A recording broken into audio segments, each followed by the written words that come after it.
Hi, welcome to the Signal Path. I have another product review for you guys. We'll be taking a look at the Tabor Electronics Lucid Series synthesizers, which come in several different forms, as you can see. In particular, I'm interested in seeing the benefits of their 4-channel synthesizer here at the bottom that gives you 4 coherently locked channels at the same time, up to 12 gigahertz. So there's a lot you can do with these instruments, but we want to really explore and see how they're built from the bottom up. So let's get started. So let's take a look at the Lucid Series products. Now, one of the advantages of building your synthesizer around a very small compact form factor like this one, which is USB controlled and configurable, has all the ports built into it, is well, you can take one of these and wrap around it different kinds of systems and therefore have a wide range of deployable scenarios. So this one being the most compact one, well, you can put a computer around it, put a touch screen in front of it, have battery operated, operating system and everything built into this. Now you have a portable synthesizer based on the same high performance core. But really this product down over here, this is model LS1294B, is the one I'm really excited about. Because not only is it all self-contained, a desktop instrument, it also has 4 channels, meaning that there are 4 of these modules inside, and on the main motherboard of this, there's a synchronization core that connects them all together, allows you to have 4 coherent channels at the same time. Now, there's a lot you can do with these 4 coherent channels. We will do some experiments, but it means that they will remain locked with respect to each other and are phase alignable with respect to each other. That opens up a lot of interesting things. So I'm going to focus on this one primarily, and this is just I want to show you the different kind of configurations that are possible. I have a link in the video description so you can see how these can be configured. But we're going to start with a teardown of this module, look inside this one, and then we'll play around with the units. And here is the front panel of the LS1294B. This is a 12 gigahertz 4-channel version of the Lucid series, and look at how tiny it is. In comparison, if you wanted to have, let's say, 4 channels up to 12 gigahertz locked to each other using traditional desktop synthesizers, it would take a lot of space. Overall, I'm quite happy with this design and the choices they've made. There's a couple of improvements that can be made, especially to the GUI. We'll talk about that. But here are 4 SMA outputs. They all have their own individual LEDs on top of them, which then tells you if the signal is enabled or not, which is nice. We have 2 USB ports, keypad entry, which is quite important, especially when you want to enter so many numbers and so many parameters that you have to control with an instrument like this, and all the different modulations and other settings that are also here. Modulation on and off and RF on and off have separate buttons, which is also great. One thing that's a little bit annoying to use is that the number 1, 2, 3, 4 has double use.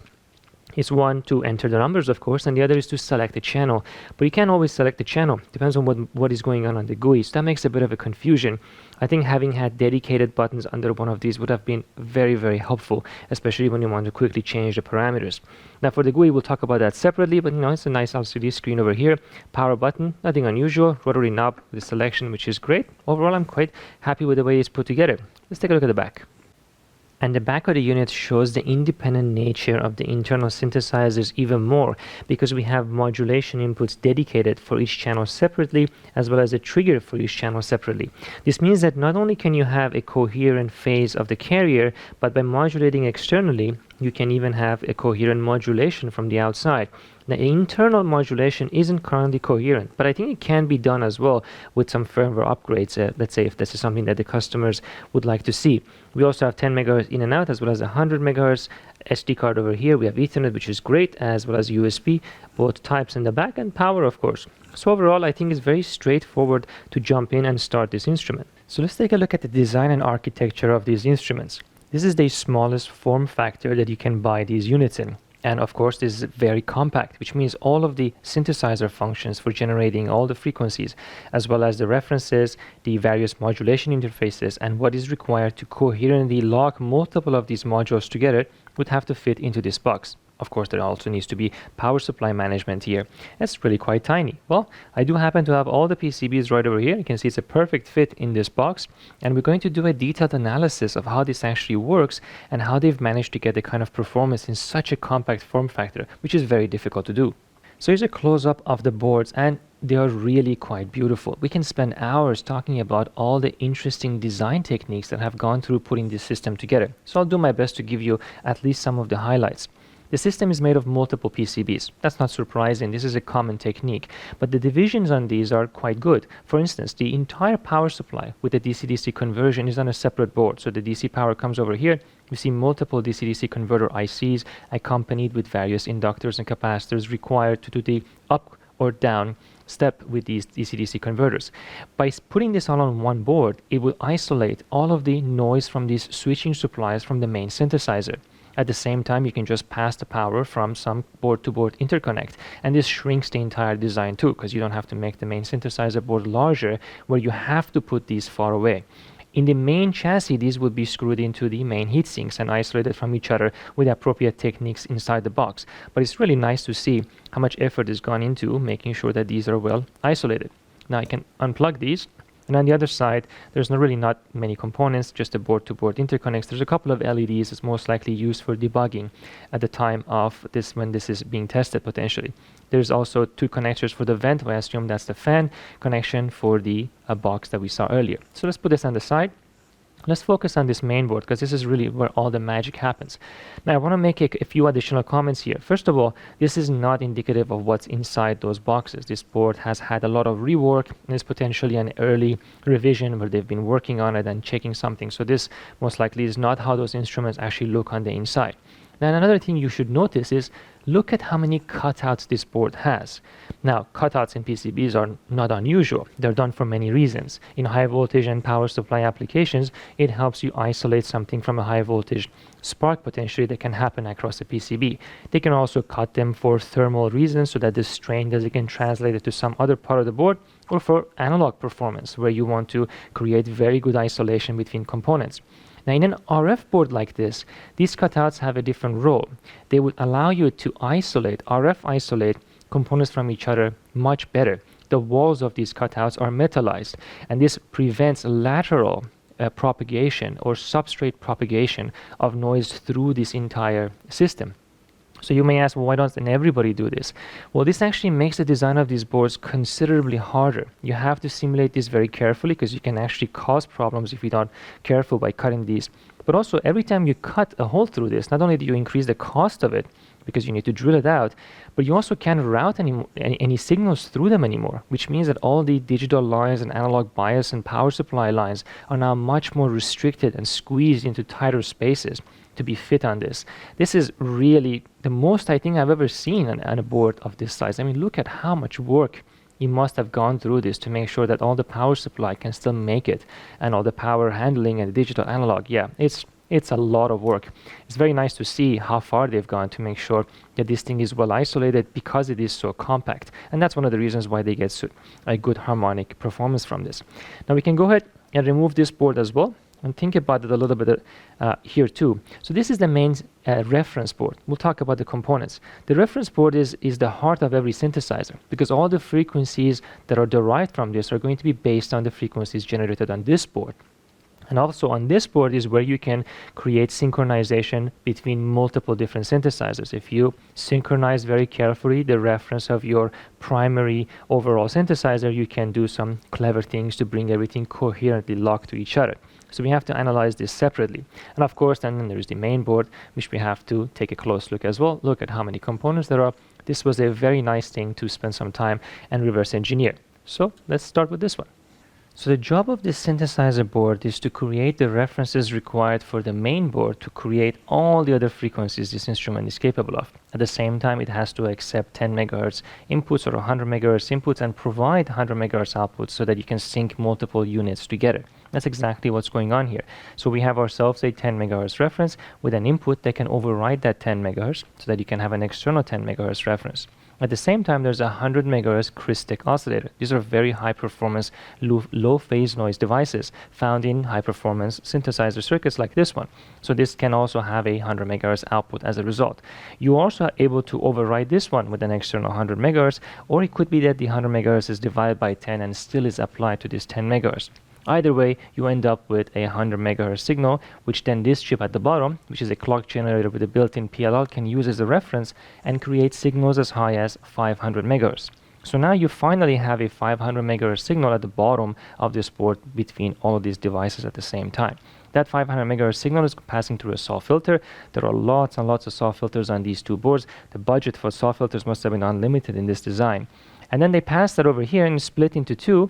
And then on one side, it goes into a mini circuit doubler. This means that you can create a 1 gigahertz signal, again SAW filtered, going through another amplifier and split again over here, pass back, and I'll talk about that. We end up with a pad over here at 1 gigahertz.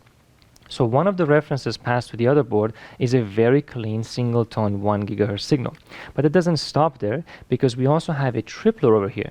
This tripler takes a signal from this 1 gigahertz, passes over here, goes through the tripler, creates a 3 gigahertz signal, passes through another SAW filter, and then ends up on this pad on the other side. So then we have now a 3 gigahertz signal.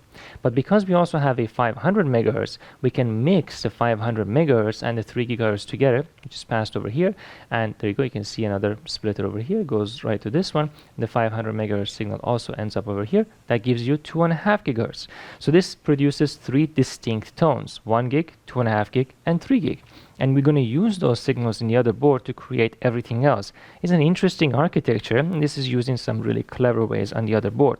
Now, in order to pass those signals to the main synthesizer, we have some vertical coaxial conversions or transitions on this PCB. These are essentially just surfaces that are exposed, and you can connect between them. You can see this is like a cross-section of a coaxial cable.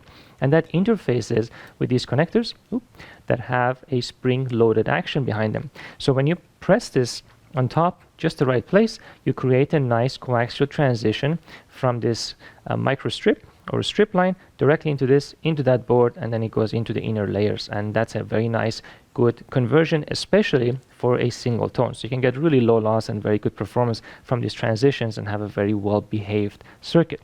Now on the other side, we can then follow those and see how this does everything else. This is obviously quite a bit more complicated. So let's go ahead and take a look at it. So let's talk about this in at least some architectural level. So this board uses some fundamental principles over and over again to create all the frequencies we are looking for. First, it receives the 1 gigahertz, 2.5 gigahertz, and 3 gigahertz signal from the other reference board. It then uses some power splitting and switches to pass those signals to the other side of the board, but at the same time uses a mixer here and here to mix them with various combinations to create all the other possible frequencies that can be derived from mixing these at the same time. So these two mixers then split the signal once again into several parallel paths, each of them with their own SAW filter, and then they get recombined with switches back again and fed into this mixer. So why would you do this? Well, you can mix these and get other signals, of course, and these can be very useful because by mixing them and getting all the intermodulation or intermixing terms, you can create a wider range of frequencies which this output can be based on. But at the same time, these SAW filters are really important because all the other mixing terms are undesired. You can't keep mixing signals together and hope to get the signal you want. All the images are there. All the other mixing terms that are undesired will be there. That's why these SAW filters are so important. They've gone through huge trouble to make sure that the signal arriving at this mixer is as pure as possible. At the same time, these signals are also get passed to this side of the board so that the rest of this can operate on those references and create some of the lower frequencies which end up at the output. But this mixer is also in our PLL path. So this PLL is comprised of several components. We have an analog devices DDS. This direct digital synthesis chip allows you to create a lot of different frequencies by controlling this coming from this FPGA. At the same time, this is going to have its own reference and an output. The reference to this board is directly coming from this 2.5 gigahertz signal, which is the highest reference this guy can accept. This is 2.5 gigasamples, as I said. The output of that goes into this chip. This is actually a phase frequency detector. At the same time, the other signal from the phase frequency detector comes out of the IF of this mixer. So this mixer is actually part of a loop of this PLL. So where is our VCO? Well, it's right over here. This is a 6 to 12 gigahertz VCO, which then goes over here, goes into a Wilkinson power splitter, goes into a divide by 2 signal circuit here, and then gets passed over here and actually splits one other time, but going back over here reaches this mixer, which means that there is a PLL path which is between these components, line right over here, and that's how you close the loop. But because there is a mixer in the loop, the signal from the VCO is going to depend on not just the DDS, but also the signal generated from here. That's pretty clever. So doing a lot of this allows you to tune this based on the references still, but at any arbitrary frequency that you want. But this is only 6 to 12 gigahertz, which means all the signals below 6 gigahertz still have to be derived in a different way. And that is all done again by mixing these signals and the signal of the VCO to create all the lower frequencies. So this VCO is very, very important. So this signal over here goes to this, and this gets divided by 2, and there's a splitter over here putting it into this, which is another switch, and then at this point it just explodes into many, many parallel paths with a lot of attenuators, switches, programmable dividers, one over here and one over here, recombining, going through filters. There's another mixer over here. There's a driver at this end over here, and I think there's another couple of mixers somewhere else too, but I'm going to have to look for them now. But look at how many different parallel filter paths there are. The high frequency part between 6 to 12 goes directly through attenuation and switches, more switches, power amplifier, which is pretty important, more switches, and finally the last switch, which then allows you to go to the output. This is the main output of the synthesizer. So low frequencies generated over here, some of the higher frequencies here, and the main really high frequency here. This divider by 2 is important because it allows the rest of the circuit to never have to operate at anything above 6 gigahertz, keeping the cost of this lower, I should say, at the cost of having a higher phase noise at the end, ultimately, because you're dividing and then operating on them. But overall, it's really nice and quite complicated. This FPGA is glue, controlling everything, controlling the DDS, as I said, and on the other side, there's not much on the other side, just a few other components, and we also have a USB port over here and all the modulation ports here, which can do AM and so on and on. Yeah, I think it's really nice. And here's the 4-channel synthesizer, which consists of 4 of those modules are connected together. The output of the modules are simply routed to the front of the instrument, and all of the 10 megahertz, 100 megahertz, and various interfaces for synchronizing and doing AM, FM modulation, power supply, and so on, they all come from the main motherboard. By having a single synchronization unit over here allows you to basically lock all of these coherently to each other, which is what we expected to find out as well.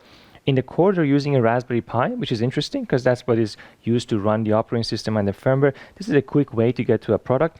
I'm surprised that they didn't use the Raspberry Pi compute module, but I guess this works just as well. They didn't really need much space here anyway. Main power supply, good thermal management over here. The air is brought in from here and at the back, which is exactly what you would want. Yeah, there's a lot in here and a very nice form factor, as I said earlier. So now that we see what is going on, we can play around with it.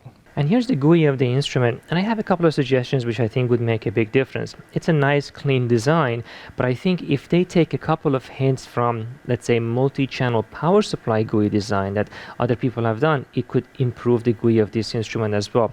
Because the problem is essentially the same. You have multiple channels that you have independent control of, but you only have one GUI screen at the end of the day, so you have to cleverly switch between them. But I think, for instance, having the background change color of the channel you have selected, instead of just simply creating a bold font of the channel, would be a big difference. And you should have an option to blow out and make it larger, the channel that you are playing around with. Right now you can see if I jump to channel 2, there's very little indication actually what channel you have selected. These are really easily fixable and would make a big difference. The font is in some places quite small. I think a bold font would make a really big difference. And in general, for you to know what you have selected using the different knobs and rotations and so on would also be quite helpful. So anyway, that's just my few suggestions. Overall, I used it for a while and I'm fairly happy with it otherwise. If you select, for instance, modulations, you can see at the very top, we jump to the various internal or externally controlled modulation forms. We have sweep and list. Really easy to use, and it boots fairly quickly.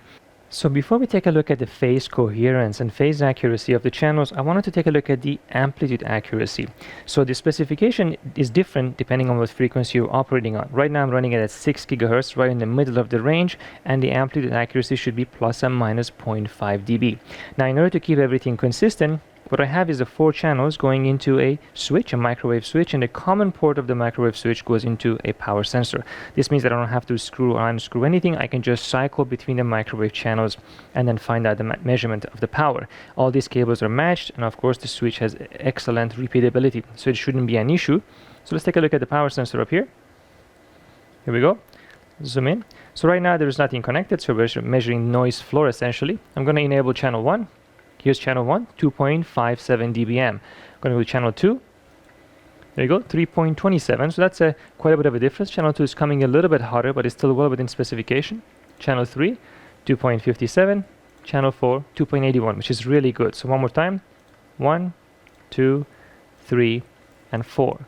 Now I find this to be pretty important because of the architecture of these synthesizers, and they don't have a classic ALC loop like we see, let's say, in a bigger synthesizer, but we can still get quite good amplitude accuracy, which means that we have interchangeable channels essentially, which is exactly what you're looking for. Now let's take a look at the phase. So for our phase experiments, we're going to use the Tektronix 6 Series B, which allows you to do direct digital down conversions on 8 channels at the same time. We're going to be using 4 channels here. We can see the signal in the phase and frequency domain. We can plot phase and frequency across time, which is exactly what we want to see to examine the phase coherence of the 4 channels. And we can do a whole bunch of experiments like that. So I'm going to let you see the screen of this instrument and the screen of this instrument at the same time, and we can manipulate the signals. So let's take a look at this measurement, which is quite interesting. What we have here is a Lucid Series synthesizer on 4 channels set to 1 GHz, and all the outputs are enabled. At the same time, I've already aligned them, and I'm plotting the phase versus time on those 4 channels using the Tektronix 6B.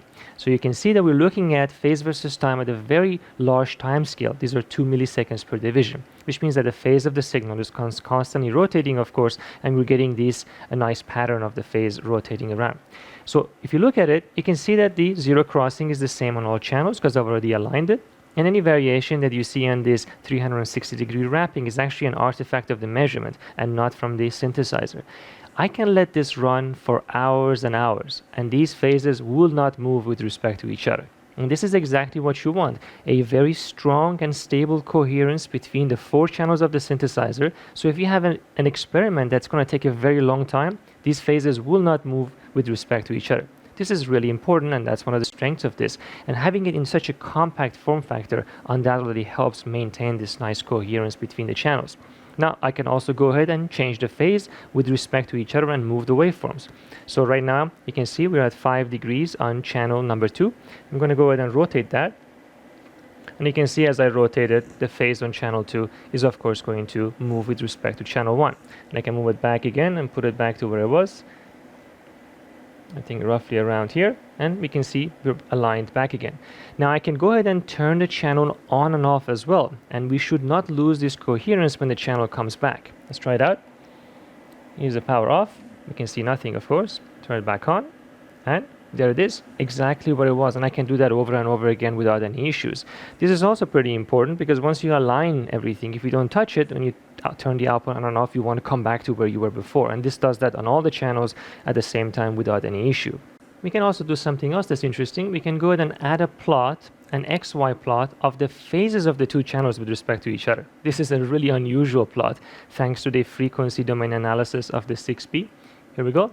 There you go. As you can see, a perfect line that represents the fact that the phases of these 2 signals are now perfectly aligned with respect to each other. Now I can go back to the synthesizer. Over here you can see that the frequency is 1 GHz. I can change the frequency a little bit. And if I change the frequency, that's equivalent to advancing the phase of one of the signals with respect to the other one by just a small amount.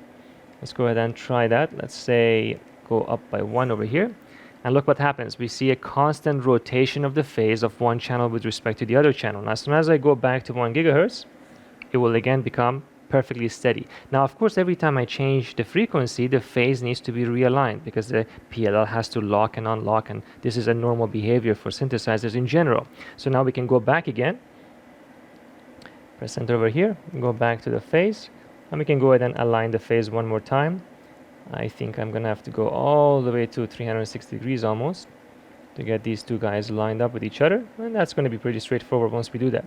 Now we can do this, of course, at 1 GHz across all the channels, but can we do it across frequencies that are multiple of 1 GHz? For example, if I set this to 2 GHz, I should still have a stable phase with respect to the two channels. They shouldn't move because it's a multiple. Let's try that out.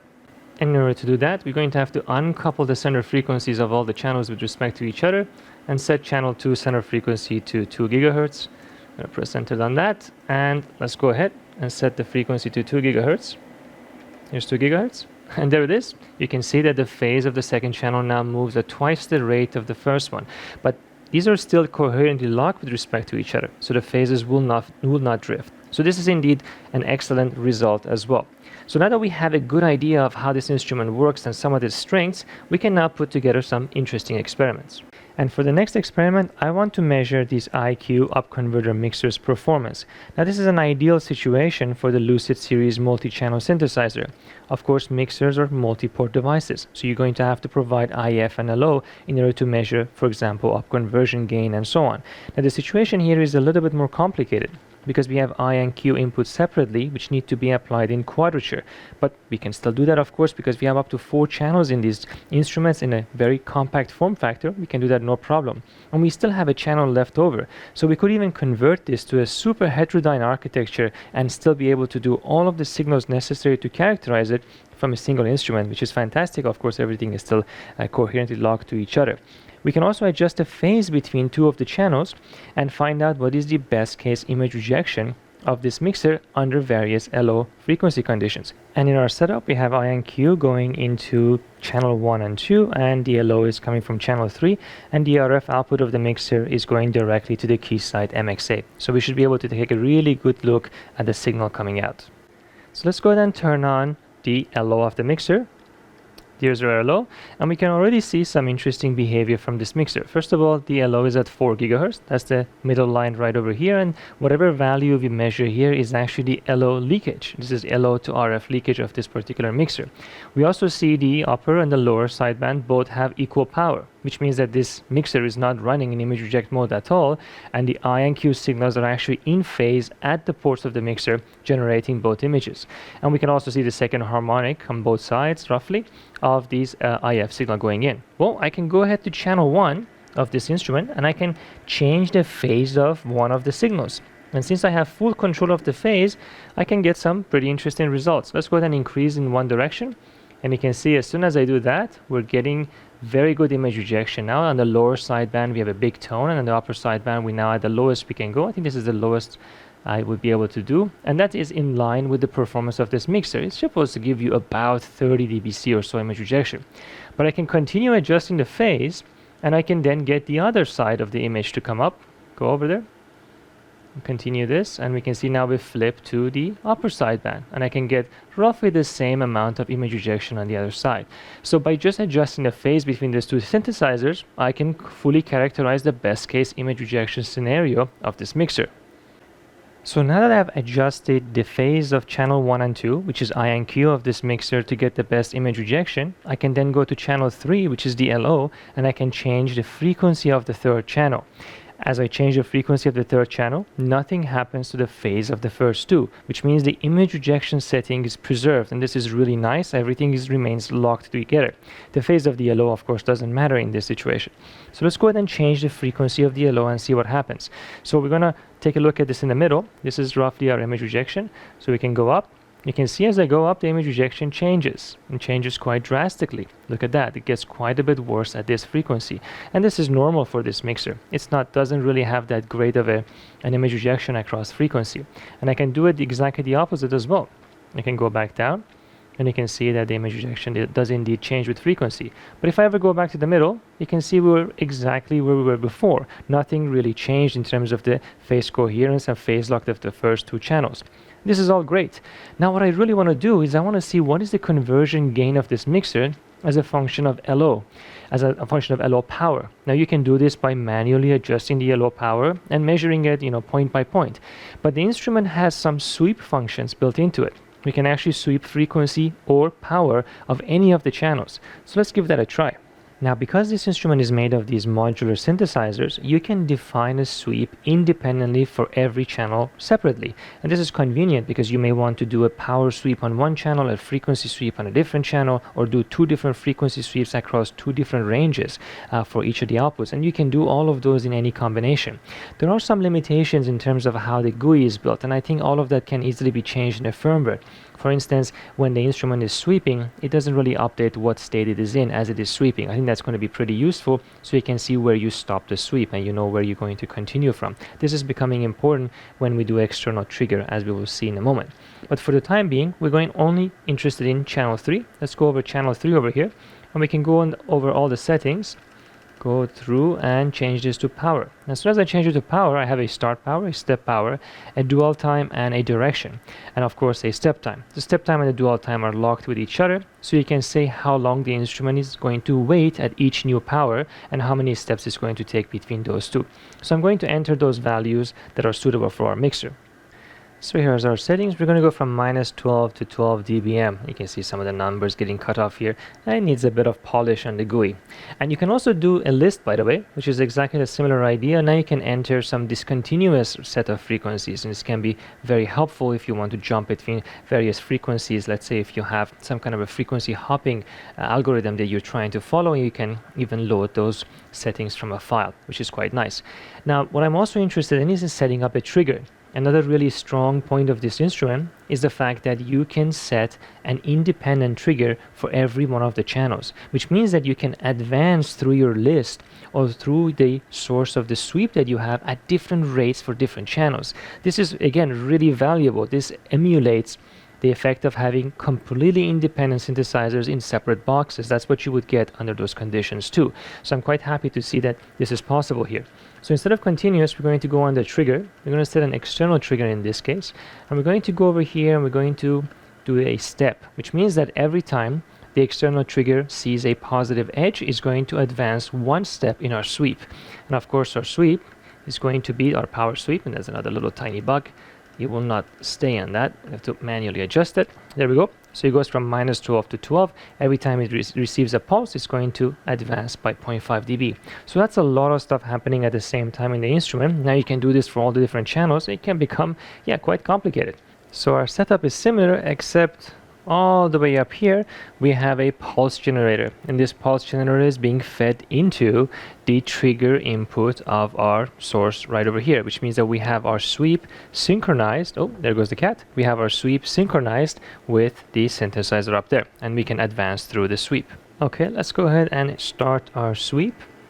And there we go. Now the sweep is synchronized with the pulse generator, and you can see some of the artifacts of the LO power being swept. Obviously the conversion gain, which is the one with the marker on it, is going to be directly depending on the LO power.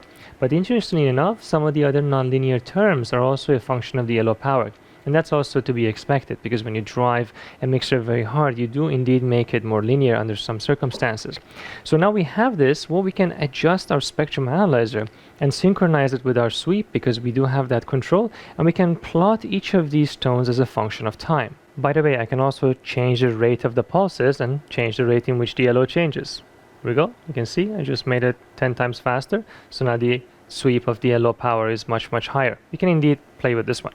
So let's change the instrument setting. I'm going to go with the center frequency 4.05 gigahertz so that we can put the main signal in the center. We're going to turn on the zero span, and we're going to change the sweep time over here to a much longer sweep time, so we can see the curves much nicer. There we go. And we're going to change the triggering of this instrument to be video triggered. I think that should do it. Let me see, there it is. Look at that. That is a very nice plot now. So what we're seeing is several effects at the same time. These pulses, these glitches, I should say, they don't really matter, because these are the occasional glitches that happen when the synthesizer has to lock to a new frequency. That's where the power goes down, when the synthesizer is at a totally different frequency. This is to be expected.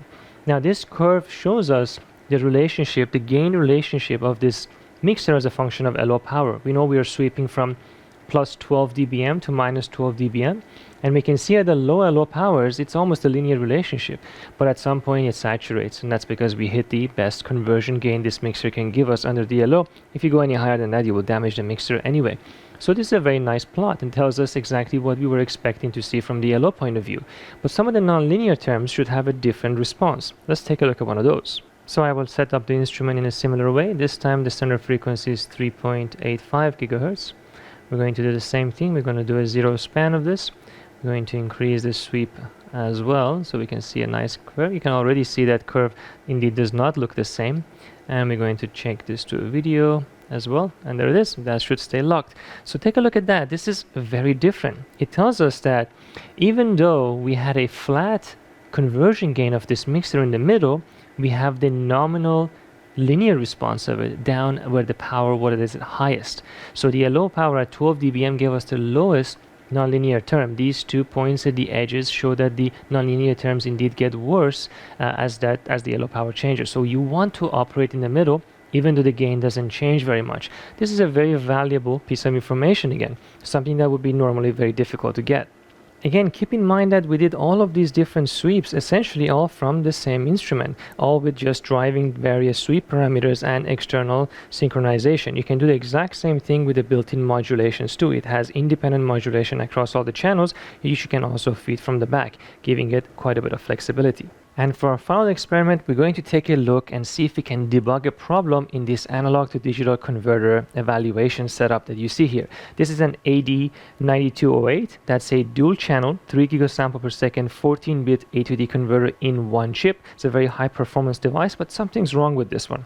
So the problem with measuring A to D converters is that they require a lot of different power supplies, and in this case, the power supply is coming from the excellent Roden-Schwarz NGP 800 series power supply. But at the same time, they also require multiple synthesized signals to be fed into them. And that is because they have ADC clock that needs to be there. They also have to have FPGA and GSD clocking interfaces. And these all have to be coherently locked to each other. Otherwise, you're going to lose lock in the communication. So that's why multiple synthesizers are often needed just to clock an A to D converter plus the FPGA board. At the same time, you also, of course, need an analog input. And this analog input can be hundreds of megahertz or even gigahertz in this case. And you need another source for that. And this one is the dual channel, which means you would need 2 sources for that. Well, the 4-channel synthesizer here is in fact perfect for an application like this, because you can provide all the signals coherently locked to each other at the same time with excellent phase noise and reasonably good total harmonic distortion. So I'm using here channel 3 for the ADC clock at 3 gigahertz.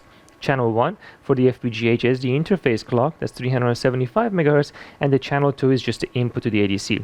The other channel I'm not using for this experiment, but you can imagine that the second channel of the A to D could go to the 4th channel of this synthesizer. So really you can do all of it in one setup, which is great. Now something's wrong with this, and of course having this setup in the way it is allows us to sweep the input frequency and see what's going on. I already have the computer set up. Let's jump and see what the ADC is producing. And here's a live output from the data converter. This is a fast Fourier transform of it. And right now the ADC is being clocked, but there's no input signal. And if you look carefully, there's a tiny little tone over here. And tone is at 750 megahertz. That's 1/4 of 3 gigahertz. And that's to be expected, because these data converters are often time interleaved, which means that there is going to be some deterministic spur because of the misalignment between the time interleaving sub-ADCs. And I've talked about this in different videos. So this is actually quite a small tone if you look at it. So I'm going to go ahead and enable our input, which is at 140 megahertz, and see what we get. There's our input. And check it out, there are a lot of different tones, and we have to think very carefully to see which of them is normal and which of them is actually a problem with the data converter. So look over here, this is our fundamental input, and the software is indeed catching that. The fundamental input is at 140 megahertz. The second harmonic of it labeled over here, and the third harmonic of it also labeled over here. Those are the harmonics of this signal. And in fact, they match the data sheet of our synthesizer, which means that they are from the synthesizer and not from the data converter. At some point, you have to be very careful, because it's very rare to even find a synthesizer on the market that has such a high total harmonic distortion performance that would be better than a very high performance ADC like this one. So this is normal. This is a problem you're going to run into with many synthesizers, and this one has a reasonably good performance. But then we also see a tone over here, which is huge. And this tone appears to be the subtracted 750 megahertz minus the fundamental tone. So this tone is definitely being generated because of some weird time interleaving problem of the ADC. In fact, this ADC is most likely damaged. That's probably why this is generating these tones. And there's also one over here, which is which is half the clock minus the input frequency. We can investigate this to see if this is really the case or not. If these tones are correlated with the input, we should be able to move them as we change the input frequency. Let's go ahead and try that. So I'm going to go over here and try and change the frequency. Here we go. Let's go higher.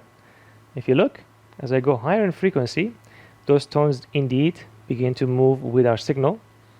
I can continue to increase in that. Look at the THT performance of the synthesizer is really, really quite good. I mean, look at that. That's an excellent performance from the synthesizer. We continue further, and here they meet in the middle. There we go. We go all the way back. And yeah, they do indeed move with the synthesizer. Now there's a lot of really interesting things you can do in a setup like this. Because the input signal and the clock of the data converter are perfectly coherently locked to each other, you can ensure the frequency of the synthesizer does not land in one of the bins of the FFT that causes the correlation of the noise of the ADC to bunch up in individual bins. This is a very common problem, and that's why people coherently lock synthesizers together when they want to measure ADC performance. Otherwise, you get totally incorrect results. So it's another example why a multi-channel synthesizer can be useful, not just for debugging, but also for making sure that the measurements you're making with your data converter are correct, and that coherent locking ensures that. And there you have it. I hope you enjoyed this detailed review of the Tabor Electronics Lucid Series synthesizers. I certainly enjoyed using them in a wide variety of scenarios.